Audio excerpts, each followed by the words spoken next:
Hi friends, నేను మీ కొమ్మకి పేరుకొని అందరికీ నమస్కారం. ఈర్ష్య చెందకూడనివి ఏంటంటే మన దగ్గర లేనివి, మనం పొందలేనివి. ఇతరుల దగ్గర ఉన్నప్పుడే మనకి వాటి మీద దానిపై అధికారం ఉన్న వ్యక్తి పైన ఈర్ష్య కలిగితే, అలా ఈర్ష్యను పెంచుకోకుండా మనం వాటిని సాధించుకోవాలి. మనకు అసాధ్యమైన వాటి గురించి ఆలోచన వదులుకోవాలి ఇప్పుడు.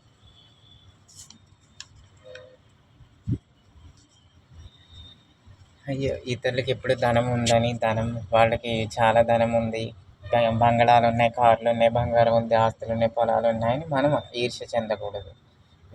వాళ్ళు మంచి విద్యావంతులుగా ఉన్నారు, అన్నింటిలో ముందుంటున్నారని వాళ్ళపై ఈర్ష్య చెందకూడదు. అందమైన స్త్రీ వీళ్ళకి అందం ఎక్కువ ఉంది, సౌందర్యం ఇచ్చాడు భగవంతుడని ఈర్ష్య విలువైన వస్తువులు, బంగారం, వజ్రాలు, రత్నాలు ఉన్నాయని మనం ఈర్ష్య చెందకూడదు. సుఖభోగాలు అనిపిస్తున్నారు, హాయిగా ఆనందంగా ఆరోగ్యంగా ఉన్నారని ఈర్ష్య చెందకూడదు. వాళ్ళ రూపం, గుణం బాగున్నాయని మనం చూసి ఓర్వకుండా ఏడవరాదు.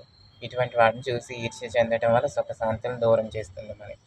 అటువంటి వాటిని ఈర్ష్య చెందకూడదు. ఓకే ఫ్రెండ్స్, ఈ పాయింట్స్ నచ్చితే లైక్ చేయండి, షేర్ చేయండి, కామెంట్ చేయండి, సబ్స్క్రైబ్ చేయండి. Thank you.